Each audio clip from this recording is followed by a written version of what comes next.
everyone, it's Hailey, and today I'm going to be talking about some books that you can read to help you get through quarantine. I honestly never thought I'd be doing a video like this. Oh, life is weird. But I have scratches all over my chest right now because filming that thumbnail was a mess. I dropped the books everywhere. It was just a dangerous situation.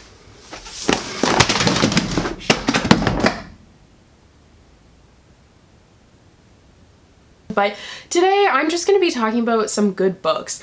Just some books that I think are going to help you to escape everything that's happening. Now, what helps me might not help you, but I think that this list kind of covers all the bases. I have some fantasy on here, I have some historical, I have some realistic. I have basically a little bit of everything, and I hope that you're able to find something that is going to help you out and encourage you to stay home and read a book and keep yourself and others safe. Maybe you haven't read in a while and now you're so bored because you may have found yourself with some extra free time that you're like, well, I really want to read something, and I hope that this will help you find that book, but also don't feel the pressure to do something productive with your time. Although reading isn't necessarily productive, but I don't know. If you want to read a book, then read a book. So let's just dive right into the recommendations. My first recommendation is Harry Potter. I know that most people probably have read it, but if you haven't yet, now is kind of the perfect time. If you are one of the people who have found themselves with a lot of extra free time, I think that Harry Potter is a good thing to try out and give a chance.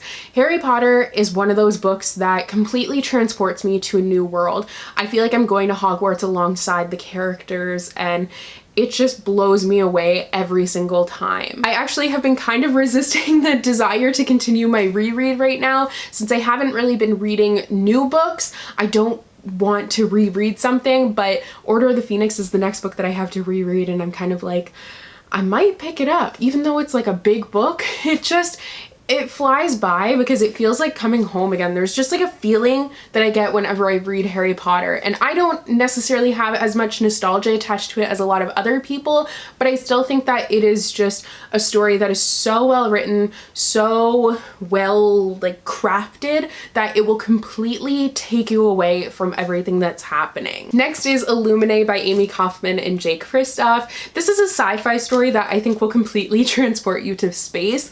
I would recommend reading this and looking at the book alongside listening to an audiobook. I do have an Audible link down below where you can get a free audiobook. I actually believe you get two because you can get an Audible original as well, so definitely check that out. But that's also just kind of a general recommendation. I know that there's a lot of people out there who have taken this time and are able to read a ton, but I'm not really one of those people. I find myself getting very distracted super easily right now and unable to focus on a book. But something that has been helpful for that is listening to an audiobook while following along with the actual physical book. So that has been amazing. But with Illuminae, this is definitely a story to do that with because the story is told in an interesting format. You have different case files, you have kind of a multimedia thing going on, and it deals with artificial intelligence in space and that artificial intelligence becoming sentient, and it's a super high stakes story that is going to keep you on the edge of your seat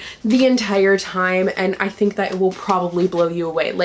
It's just such a cool format that it definitely completely transports me away from where I actually am. And it is a trilogy, so when you're done with the first book, you can move on to the next one and you'll have plenty to read. Actually, Harry Potter 2 is good for that reason. There are 7 books, and that just means you can continue on and on and on, and it will occupy a fair amount of your time. Obviously, that depends on the speed of your reading, but if you kind of take your time with it, pace yourself, then you should have a fair amount of reading there. Next is Truly Devious by Maureen Johnson.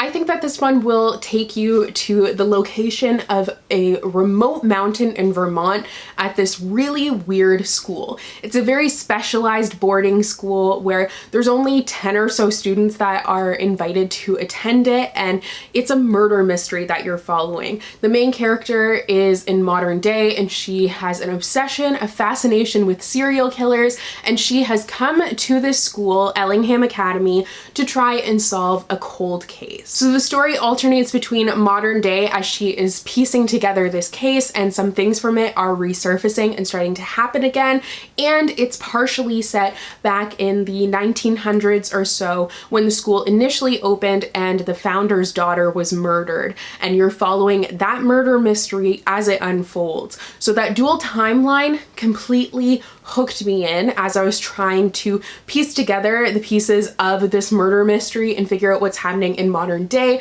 but also what was happening back then, and the setting of this weird school with all these hidden doorways and pathways that not even the founder knows where all of them are. He asked the architects to just create this school with all these different things that he wouldn't even know about. So that school being set in a remote location in the mountains of Vermont, and just everything about this story completely made me want to keep on flipping the pages to figure out what was happening and what had happened. Now, I'm not sure if reading about travel might just make you sad and make you feel wanderlust that you can't do anything about, or if it might help you to escape and travel through the pages of a book and kind of cure that wanderlust because you already feel it, but now you're traveling through a book, so it kind of helps out a little bit. So I do have a couple of travel book recommendations on here. So first one is Amie and Roger's Epic Detour by Morgan Matson. This is a cross-country road trip across America. The main character's father has died and her family is relocating to, where did they come from? California to Connecticut, and it's Amie's responsibility to get the car there, but her father died in a car accident, so she's not comfortable driving, so the help of family friend Roger is enlisted, and they have this strict list of where they're supposed to go, but they end up taking some detours along the way, and it's kind of a coming of age story. It's about grieving, but it's also a lot of fun traveling to these different places. There's kind of, once again, a little bit of a multimedia aspect to it with all the places that they're going.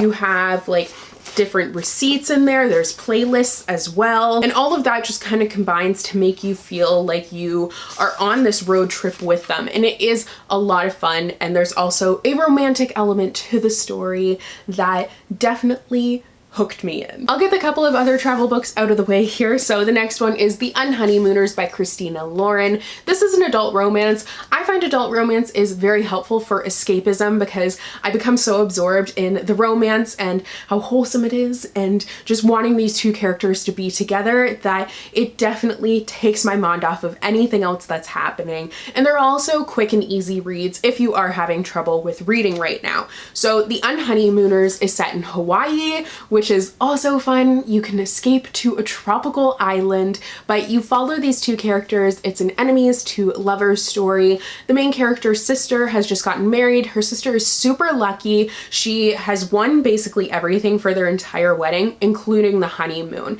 But the main character is not lucky. She has the complete opposite luck. And what happens is her sister's wedding, they end up getting food poisoning there, and everyone does except for the main character. So the sister's like, well, someone has to go on the honeymoon. We're not going to get our money back. We're not able to take a rain check, so you have to go. So the main character and the groom's brother end up going, and they don't get along, so they're just in Hawaii, but they have to pretend to be married to be on this honeymoon. So it's kind of like a fake dating thing too, but if this cover doesn't just transport you, I don't know what will. I just like loved being in a tropical setting and watching this romantic story unfold. It's definitely not very smutty for a romance. There are very, very, very few sex scenes. It's pretty tame. So if this is your first introduction to adult romance, it might be a good one to start out with. And the last travel book I have on here is Wanderlost by Jen Malone. This is set across Europe. The main character ends up taking over for her sister as the guide for this tour group of elderly people across Europe. It's so pure, they are adorable, and it adds a very fun element to the story having this whole tour group. But there's also a bit of tension because the main character has to pretend to be her sister in order to go on this trip, but then she starts falling for the tour company owner's son, and he can't know that she's not actually her sister, so their relationship kind of starts based on lies, and it's a lot of stuff happening, but you also get to travel through Europe along with these elderly people, and their group antics are great, and It's just a lot of fun, even though the entire time you know a bombshell is about to drop, but you still enjoy it, because I find sometimes when that happens, I'm not able to enjoy the story, but with this one, it definitely did still transport me and take me around Europe. I See London, I See France by Sarah Blynowski is also a really great European travel novel that will kind of help you to just escape and go on this backpacking trip around Europe where you don't have the destination set. They're kind of just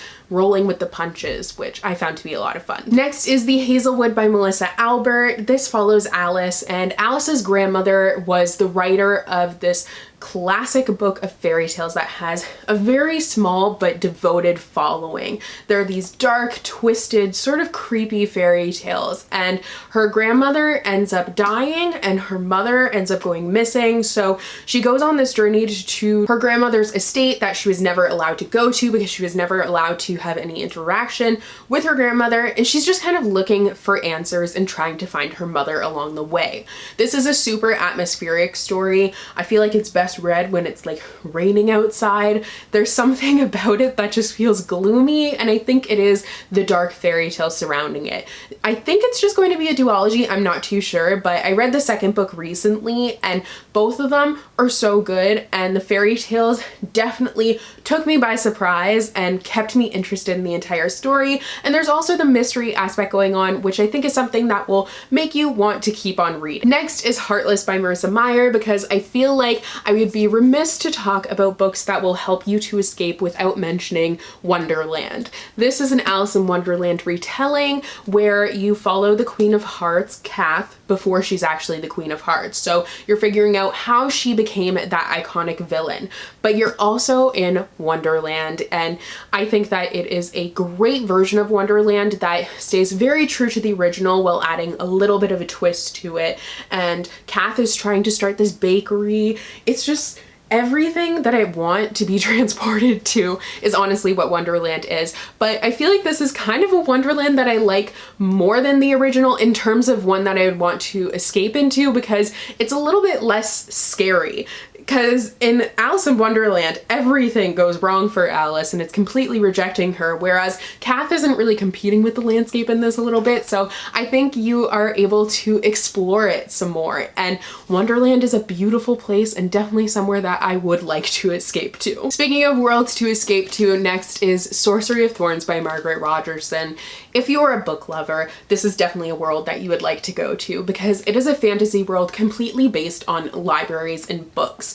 Books are villains in it, or not even really villains, but there's little monsters that are made out of books, and the main character wants to be a librarian's apprentice, and you follow her through this crazy bookish world that is so fantastical and completely takes you away. As a book lover, it's kind of impossible not to fall in love with the world of this story. Maybe the plot won't do it for you. I really enjoyed the plot, but if anything, I think the world will definitely sweep you off your feet. Next is Red, White, and Royal Blue by Casey McQuiston, another adult romance that will probably have you swooning, but also laughing and also crying. It's an emotional roller coaster basically, but you are following the first son of the American president and Henry, Prince of Wales. It's an enemies to lovers story. They definitely don't get along, but then there's this kind of pretty big public scandal between the two of them. So there's a plan put in motion by PR to patch things up and make it look like they get along to the public, but having that connection kind of sparks a new connection, and on goes a voyage of just hilarity and watching this beautiful romance unfold. And it also just, everything about it is so fun. You don't just have the couple, you also have side characters that are very well developed and a B plot that is very well developed and a little bit political, but it is a beautiful male-male romance between these two characters that I just absolutely adore. There's a reason this book is so hyped up, honestly. I didn't think it could live up to it, but it totally did. The final adult romance on this list is one that I had to include because one, it introduced me to the genre, and two, it is just one that was so cute that I didn't care about anything else that was going on except for the connection between this couple, and that is Josh and Hazel's Guide to Not Dating by Christina Lauren. The chemistry between these two characters completely jumped off of the page, and that's why it worked so well to take me away from everything else in my life at the time. Josh and Hazel are polar opposites. They've known each other for a very long time, so it's kind of a second chance romance in that way, which is one of my favorite tropes, but I also really like opposites attract. So Hazel is super quirky. She's a kindergarten teacher. She has all these animals that she owns. She's a little over the top quirky, but you can't help but love her. And Josh is very straight-laced, and he has been fascinated by Hazel, and Hazel has been determined for them to actually get together, but you just watch their relationship unfold. And this is once again kind of a tame romance, but I love the fact that it was dual perspective, and I think each perspective was very distinctive, but I loved watching them get together, and I flew through it and just wanted it to keep on going. I feel like honestly just love stories completely transport me away from everything. Speaking of a love story that transports me away from everything, I'm going to talk once again about Lovely War by Julie Berry. I've talked about this book so much recently because it is definitely one of my favorite books that I have read recently, in case you didn't get that. It is a World War I historical fiction, two love stories that are being narrated by Greek gods. Aphrodite, Ares, Apollo, Tilsum, who else? Hades. Just all these gods, mostly Aphrodite, but they're coming together to tell these two love stories that intertwine and intersect beautifully. It transports you to World War I, which might sound really bad, but it's very interesting to be in. It's not a super sad story. Like, it definitely is emotional, but it also is just lovely, truly. Like, I don't know how else to describe it. It's very sweet, and from the very beginning, even though it's pretty insta-love, but it was insta-love that I didn't mind at all. Just from the beginning, I wanted these pairs of characters to come together, and I wanted the best for them, but obviously they're in a pretty turbulent time period, so I was on the edge of my seat to see if it was actually going to be able to happen, and it was beautiful. There's a reason I keep talking about this book, okay? I hope I'm not hyping it up too much, but like, I love it. Also, if you want more love story recommendations, I have done 3 videos in the past like 6 months recommending some romantic books, so I'll link that down below for you guys. And just my recommendations playlist in general will be linked down below because I've done a ton of specific genre recommendation videos that you guys can check out. Especially recently, I've been doing that quite a bit. Next is Caraval by Stephanie Garber. This is going to transport you to a mysterious circus world where you don't know what's up, what's down, what's real, what's fake, what you're imagining, and that kind of topsy-turvy feeling that it gave me kept me wanting to know what was happening and wanting to continue to flip the pages. While I was reading this book, I was reading this book. I was in it. I was like, what is happening? Kind of trying to piece things together, put this puzzle together and figure out who's who, what's what, and like, you're just alongside these characters that also in Caraval, which is like the circus sort of game thing, they don't really know what's going on either, but they're trying to get to the end to get answers, and you're just following that with them. So it feels like you are also a part of this weird and whimsical game, and I think that that is something that will just allow you a little bit of escapism. Another thing I think might help you to get away from everything for a little bit and get you away from reading the news because you'll have so much to read is a big long fantasy series. Now, I mentioned Harry Potter, but another one is the Throne of Glass series by Sarah J. Maas. This is 6 or 7 books long, 5 or 6, I don't know how many books long it is, but I have read all of them except for the last one, and I think I'm due for a reread for the other ones before I can actually get to the last one. I was reading them as they came out, which is why I haven't finished yet, but now they are all out, so you can just binge the entire thing and follow along from book 1, following this assassin who enters this competition to be the king's assassin, and then the story completely transforms after the first book focuses on totally different things, but not in a bad way, and you just go on this wild, fantastical ride, and it's a lot of fun and kept me on the edge of my seat until I just was like, I am waiting for the last book for like 2 years, which is why I never got around to it. And finally, who wouldn't want to escape to 1920s New York and The Diviners by Libba Bray? You're escaping to 1920s New York, Prohibition era, speakeasies, flappers, all that jazz. Arguably a better version of the 20s than we are now experiencing, but you also have a ghost story that's going on.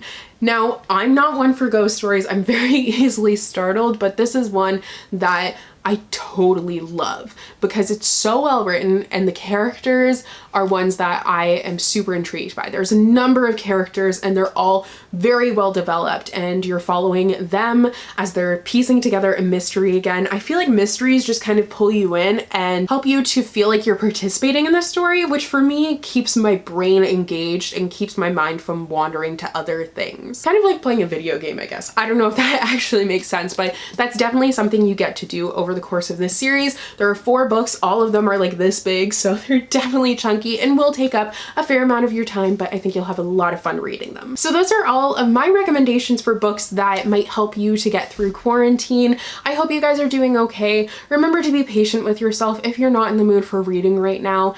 There's nothing wrong with that. Take it easy, watch some Netflix, watch some Disney movies or something. Just do something that's going to make you happy and feel a little bit less stressed, and maybe reading is that, which is awesome. And maybe you'll find a book on here, which is awesome. Maybe you'll find a book elsewhere, which is also awesome. Just take it easy and be patient with yourself and everyone and take care of yourself. So thank you so much for watching today's video. Like I said, I've done a ton of recommendation videos in the past, so I will have that linked down below for you guys, that playlist of recommendations. But honestly, if you just go to my channel page, you will find a ton of recommendations there. I also have some recommendations coming to you in the future, so don't worry, this is not the last of my quarantine read recommendations. But thank you guys so much for watching today's video, and I will see you in the next one. Bye!